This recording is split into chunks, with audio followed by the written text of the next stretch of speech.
مشاهدينا الكرام، السلام عليكم ومرحبا بكم. هذه النبتة تسمى بالقزاح،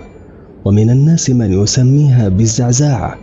ومنهم من يسميها بالقزيح.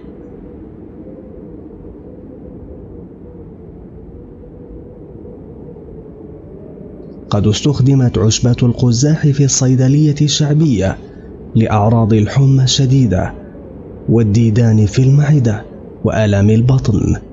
كما يستشفى باستعمالها لحالة الدم الخارج مع البول، وكذلك تستعمل للتعب المزمن وانعدام الشهية، وللرائحة السيئة المنبعثة من الفم، وللرائحة المنبعثة من الجوف. وقبل أن نذكر لكم مشاهدين الكرام تفاصيل استعمالها، نذكركم بالاشتراك في قناتنا ودعمنا لنستطيع الاستمرار وليصلكم جديدنا دائما، كما يمكنكم مشاركة رأيكم في التعليقات أو مشاركة تجربتكم مع هذه النباتات. لإزالة الرائحة الكريهة المنبعثة من جوف الإنسان، تمضغ بضعة أوراق أو أزهار من نبات القزاح لتغيير الرائحة فورا، ثم يؤخذ 100 جرام من نبات القزاح لكل لتر من الماء، ثم يغلى لمدة نصف ساعة، ثم يغرغر به الفم،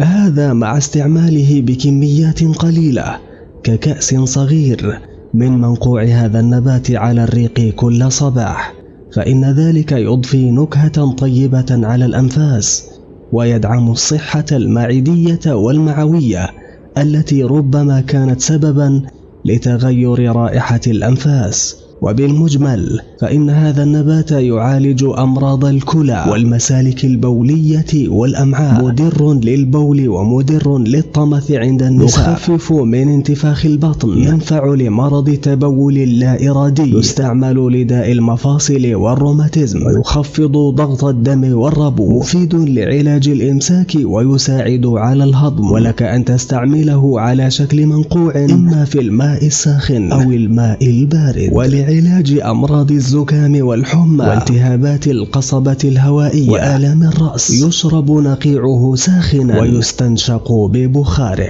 وأما لعضات الزواحف ولسع العناكب، فيوضع مسحوق سيقان هذا النبات الزكي الرائحة،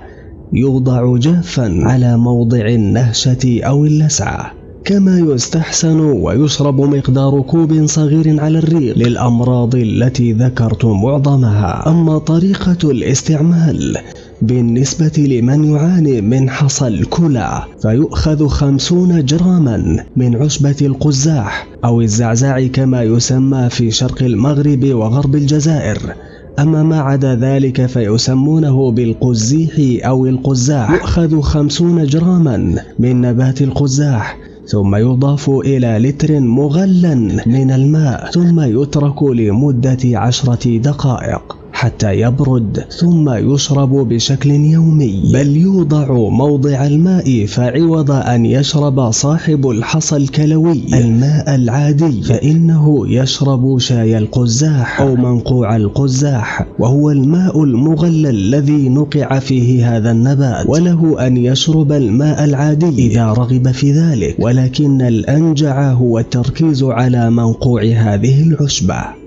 وحتى تتفاعل المواد التي تتكون منها الحصوات الموجودة في الكلى أو المسالك البولية تتفاعل مع هذه النبتة فتتفتت وتنزل مع السائل البولي، هذا بالنسبة لمرضى الحصى الكلوي، ويستمر في شرب هذا المنقوع إلى أن ينزل الحصى بإذن الله، ولا يزيد على الكميات المعقولة كلتر واحد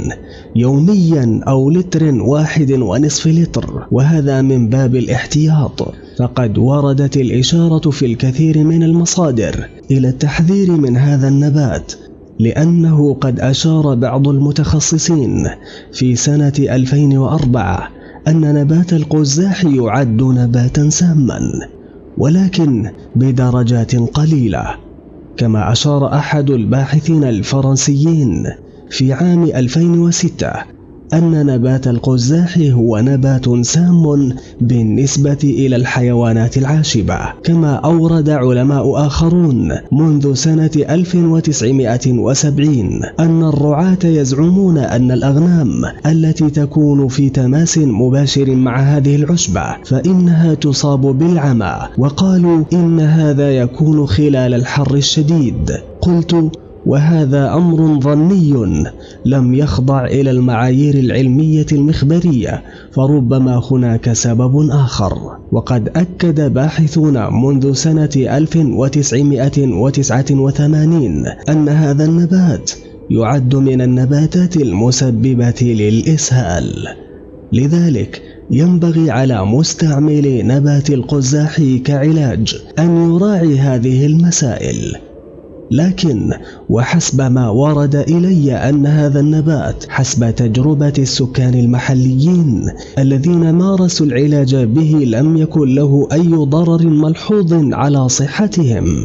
وهو كثيرا ما يدخل في الوصفات الشعبية في الطب البديل التي تعالج مرض الصفراء أو ما تسميه العامة ببوصفير. مشاهدين الكرام،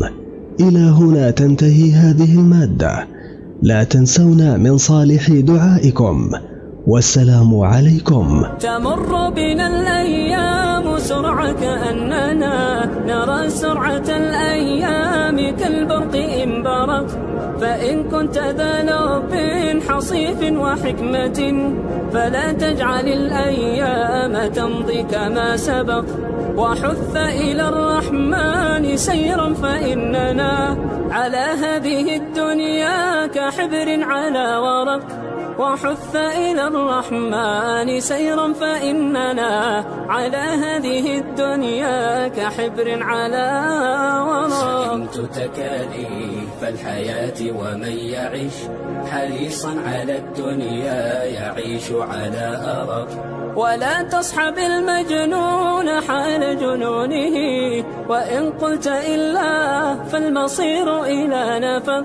وصدق وصادق كل ذي صدق فما يفوز بفضل الله إلا الذي صدق. ويا ليت في الدنيا يكون شعارنا إلى الله نمضي يا هنيئا لمن سبق، ويا ليت في الدنيا يكون شعارنا إلى الله نمضي يا هنيئا لمن سبق. نمضي يا هنيئا لمن سبق، ويا حظ قلب من تقى الله قد خفق.